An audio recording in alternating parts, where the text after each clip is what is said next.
Bom dia, pessoal. A pedido dos comentários eu vou estar gravando esse vídeo para mostrar para vocês o barulho do motor do Creta, motor Gama 1.6.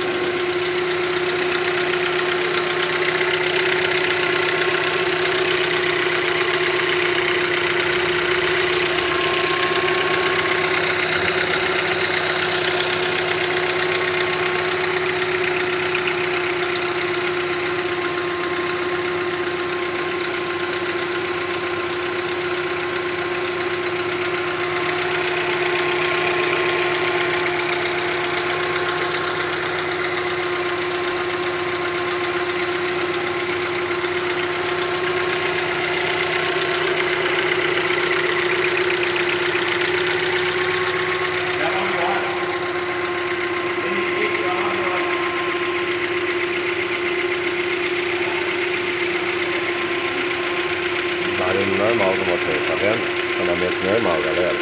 Não tem problema, esse barulho dá pela manhã. Valeu.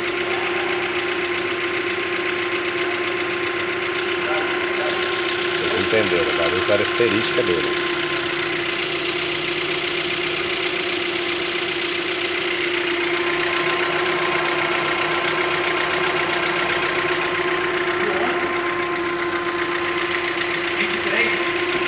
Barulho normal, não é defeito do carro, beleza?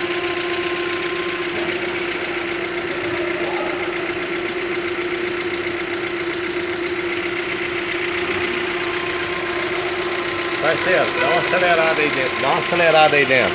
Vocês podem ver, o barulho é característica desse carro. O barulho dá freio, depois o barulho para, beleza? É só o objetivo do vídeo mostrar pra vocês que fica preocupado, então o motor tá rajando, mas não é, característica do motor frio. Esse motor da Hyundai dá um barulhinho mesmo, tá vendo? Vou pedir pro parceiro acelerar lá dentro. Ô parceiro, dá uma acelerada aí pra nós aí. Nosso parceiro tá ocupado ali, galera. Mas vocês entenderam, é uma característica esse tec-tec, normal, não é defeito, beleza? Um abraço a todos aí, se eu lembrar de algum detalhe eu deixo na descrição aí. Valeu! Todo barulho tem que ser avaliado, viu galera? Eu fiz isso aqui só para mostrar para vocês. Um barulho pequenininho de manhã é normal. Beleza? Se lembrar de algum detalhe eu deixo na descrição. Valeu!